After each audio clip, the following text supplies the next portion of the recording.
Okay. Let's knock this out of the park with part 3 here and finish this up. On the Kundalini energy. Kundalini. Kundalini. The coiled serpent is doing its work. Yeah, I was watching this yoga video the other day, and the guy was doing breath work and stuff like that, which is great. But he was sitting there, and like it was so funny because he's like, you must do this way. You must. And I'm like, okay, you must. Smell you, buddy. Why is your way and the way that you breathe the only way? I don't think the word must was, I think it was ever used in here. Yeah, Ra would never say Hold on, must. I'm typing in you must. Maybe you must understand or something. Never does it say you must. It says we must, as in Ra. Right. We as ourselves must do this for you. We must do something. Not once do they tell you need to do something. I have all the material right here. So that discredits every religion and just about every guru. So you know what? You get rid of all those. Get rid of all of it, and you focus on you. Yeah. And that's not being selfish. People need to understand that. I had a conversation with somebody last night, and I was like, they're like, I give to my children, and I give to this, and I gave to that. And I was like, why? Why are you giving your free will off to all these people? Why? They don't know how to answer that. No. I was like, and I always tell people this, and I've said this over and over again. Your mind, spirit, body complex, if you want to, we're all into performance here, especially in the United States. If you want to put that at a 10, like let's say you're completely balanced, mind, spirit, body, how much influence do you have to do good upon this world if you're at your best possible? If you're eating crappy foods, you're obese, you are not getting any sleep, you're just thinking negative thoughts that are fear-based constantly and reacting to them. You haven't even meditated or even took a pause on any self-awareness or not on the spirit side. So mind, spirit, physical. What type of person are you going to be to others? You have to be selfish. Selfish is not a bad word. No, you need to take care of yourself. And we're using it in a positive way. You need to be optimal. You could be negative selfish. Yeah, but if you're not optimal in all these things, don't be obese, eat properly, have some self-awareness, you increase the probability of doing more for you and others. But by making poor choices, you decrease that probability. For this time, you have an unlimited amount of time to evolve, but you're just slowing an inevitable process. Yeah, exactly. Yeah. It's so crazy. So we're gonna spin this whole episode on 2 paragraphs. No, it's 4 sentences. Yeah, here we go. Okay. Ra is continuing on 49.6. Meanwhile, it's hysterical. You want to know why? Because they're saying it's almost sarcastic. As all this other shit is going on, that you're focusing on. Meanwhile, this is also happening. So while you're over here distracted with this, I just want to tell you what's going on here. Yeah. Meanwhile, here's what's really going on. Yeah. Meanwhile, the creator lies within. Where? Within. It lies there, inactive. You need to do something with it. What is how is the creator lying inside of me? Oh, interesting. It lies in your crown chakra. All that energy, it's there. You're not using the energy of creation. Here's the best part. And this should this should get your nipples hard hearing this next statement. Yeah. I'm ready. I don't know why I said that. It's fine. You're clamped up.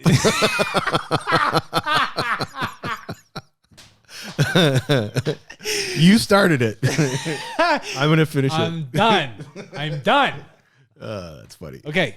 In the North Pole, the crown is already upon the head, and the entity is potentially a god. Little G. Yeah. Little G. You read my mind. Oh, yeah. I've been reading your mind this whole time. Because you say something, I'm like, I was going to say that. You beat me to the punch every time.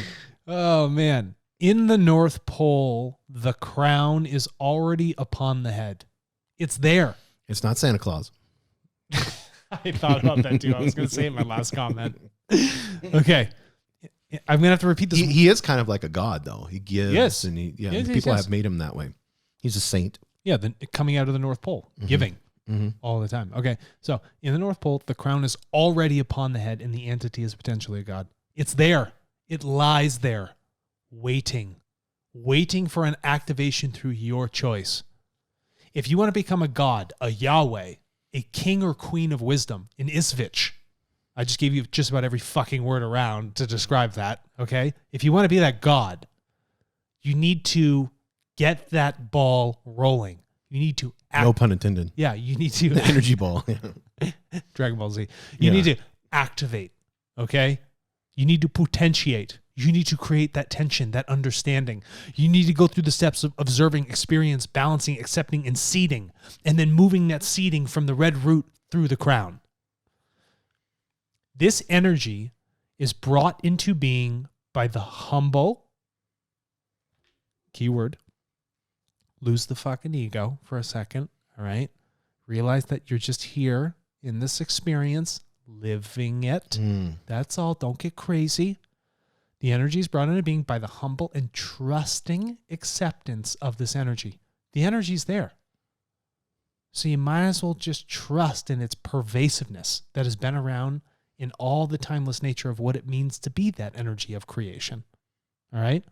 So the trusting acceptance of this energy through meditation and contemplation of the self and the creator. I need to sit down, shut up, get away all the other distractions, and consider this energy. Consider my metaphysical, electromagnetic orientation with creation, my body in the physical, in the non-physical, my chakras, how those balance, my colors, what I see, what I observe. I need to sit down and think about it. I need to meditate. I need to live within it. Because in doing so, and doing so well for a long period of time, I create that activation of the creator energy that sits in my crown that moves up the probability of that potentiation of me being a god. So humble and trusting acceptance of this energy. So does this energy kill you? No, but I mean, I want people to understand the humble and trusting, the energy has negative polarity and positive polarity. Mm-hmm. So there has to be humility and this trusting acceptance of this energy. It's not just of the positive energy. It's of the negative energy. It's the completeness of the whole of that energy. So you have to accept all of it. And that's really hard to do. Like to sit there and say, okay, my parents did this to me when I was small, and maybe they were abusive or whatever, physically abusive, whatever it may be. I'm going to accept that with humility and a trusting acceptance. That energy that's in me, that negative energy that's in me, I'm going to accept it and trust that. Yeah. That's really, really tough. Because guess what? It's there, right? But that energy does not kill you. How you let that energy define certain things, what you choose to do with that energy, could kill you. Like a sword. Do you use it to protect yourself? Or do you use it to cut down trees in a forest to open up fields to bring more life, expanse? Yes. It's your choice what to do with that tool. It doesn't care. It's just an energy that's there. Well, it's like they have old proverbs about revenge. That it's actually worse on you than it is your enemy. Because it just eats at you. Mm-hmm. And then your purpose and mission and priorities are all based on getting back at this person that did this evil against you.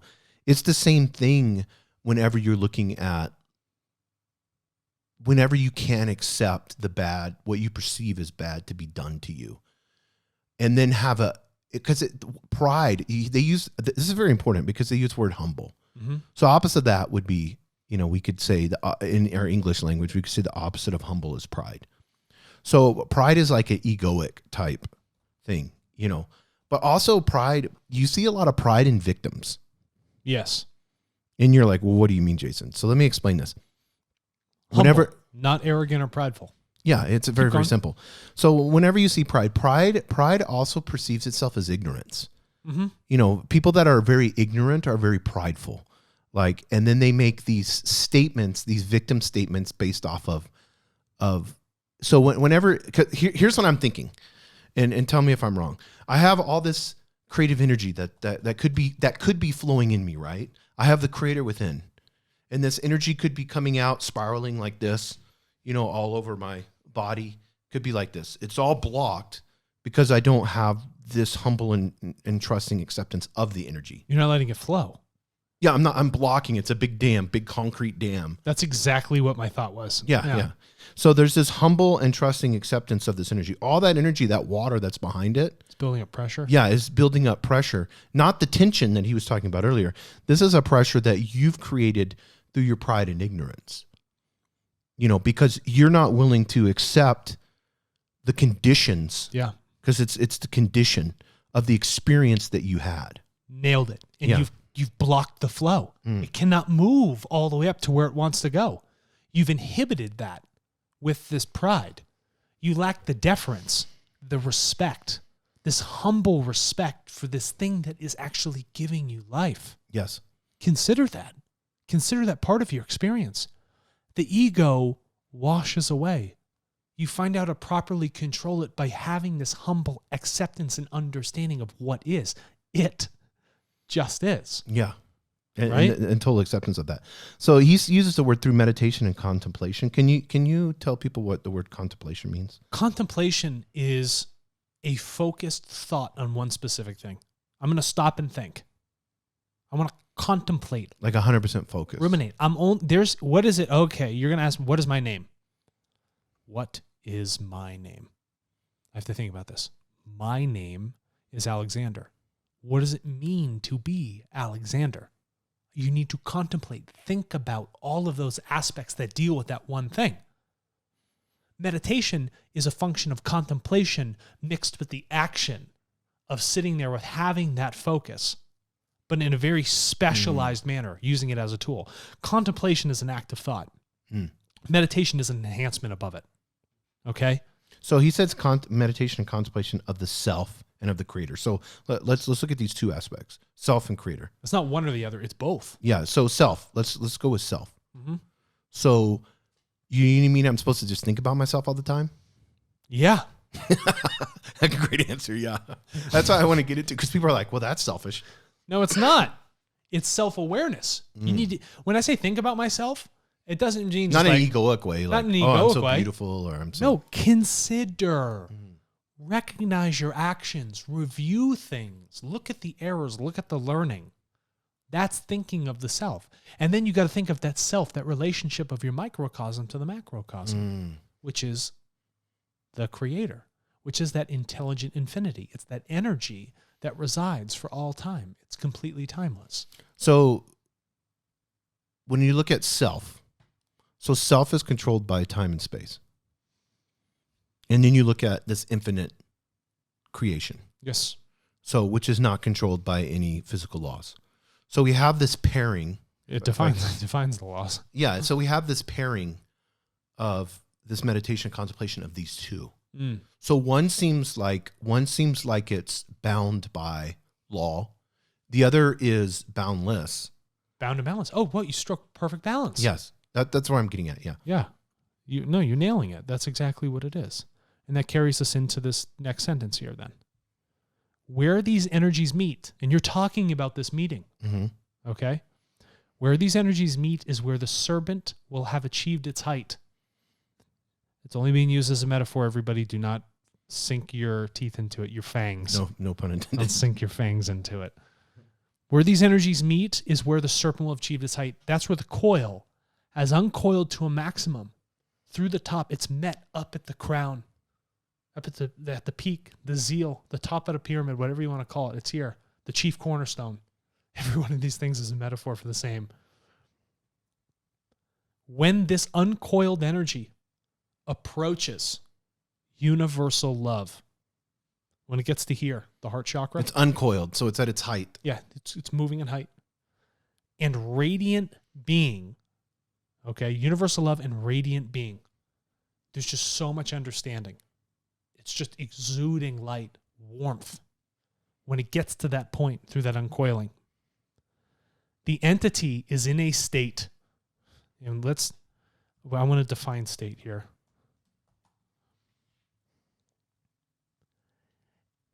A state is a condition or mode of being with regard to circumstance. Okay? So, the entity is in a state whereby the harvestability of the entity comes nigh. And nigh is a very old way of describing near. Here's the time. What that's saying is the ability for spiritual evolution to move from this octave to the next, to increase in spiritual density, happens there. That's the moment. It becomes so close. And that's when that transition happens. And in the sense of what Ra was talking about in the late 1970s, early 80s, is from third to fourth density. But you can repeat this process, third to fourth, fourth to fifth, fifth to sixth, sixth to seventh, and seventh to the eighth, with this total integration with all. Yeah, and you see that. I mean, when you do selfless acts of love or displaying kindness. Because you're being the creator. Yeah, those are things that, and then that feeling that you get through that experience, that is kind of, you know, a way of what they're talking about. Like these, when you take that creative energy and you meet it with self, and then there's an action that is proposed through that with no bad intentions. You're just truly showing love or are truly showing, you know, we use the word kindness a lot, you know, showing kindness. Grace is another word, you know, like unmerited favor is what that means. You know, like even though they didn't so-called deserve it, you gave them this. You know, it's amazing when you feel that. Like, you know, it's like, I know this person did me wrong, but, and I can use their words that humility and trusting. I'm going to have humility and trusting and accepting that they didn't do me wrong. No. That's a perception that I have because I, in my own egoic way, I'm trying to protect or survive. The ego is trying to protect or survive. And they owe me to treat me a certain way? Yes, yeah, exactly. Fuck no, they don't. No. That was a learning experience for them. They're going through. You just said what I was about to say. So, you know, to close it off, let's do the because you talked about meditation and contemplation. Do the next one, 49.7. I don't even have that up. You're gonna have to okay. read it. So the next question was this, and we'll close this out. I think this is great. The questionnaire said, "Will you recommend a technique of meditation?" Raw. I am raw. No. Period. That was it. There was nothing. Oh my God! You want to know why? I love that they just did that. Don't ask a stupid question, first of all. And people are like, no questions are stupid. Well, yeah, it is stupid because if you had the logic of what was already asked and given to you before, you wouldn't have asked that. Because when they talked about acupuncture in 49.5, and they said, however, it is to be noted that there are most often anomalies in the placement of energy centers so that the scientific precision of this practice is brought into question. Like most scientific attempts at precision, it fails to take into account the unique qualities of each creation. Everybody has unique ways of doing something. What's right for a lion is not right for a dolphin. So why would Ra give a recommendation in a generality? It doesn't work. It works for you and it works for nobody else. Yeah, put a dolphin in safari land and then put a lion in the middle of the ocean. Yeah. And then see what happens. There's a reason why lions have mitts and dolphins have fins. Yes, exactly. Because it works best for that entity. Yeah, for that entity, because it's that specific way for them to evolve. Yes. In their environment, in their experiences. Correct. And this podcast is allowed to evolve because of our generous donors. Yes. Quality Mazda of Albuquerque, New Mexico. Yes. And you can have a wonderful experience. They will bring you through that buying process in an educated manner, and they ship to Colorado and Texas, which is phenomenal. So if you are looking or you're in the market for a new automobile. One that I'm looking for specifically, and I've talked to them about, is the new MX-30, which is an electric. They have electric and a hybrid coming out. So that's cool. Right. Most of these automotive, manufacturers are going electric, which is awesome. Yeah. We got battery issues, but we won't get into that. And if you're trying to strike that balance, you can do that at qualitymazdanm.com. And then turtle.co. Yes, turtle.co. If you're also trying to strike balance for human rights on the internet and using your data as an energy, storing it, and then uncoiling that serpent for good, you can go to turtle.co. You can get paid to share your data and then donate those earnings back towards causes you care about in an altruistic form. So sign up. We encourage all our high density living. Sign up at not turtle.com or turtle.com, turtle.co. Thank you.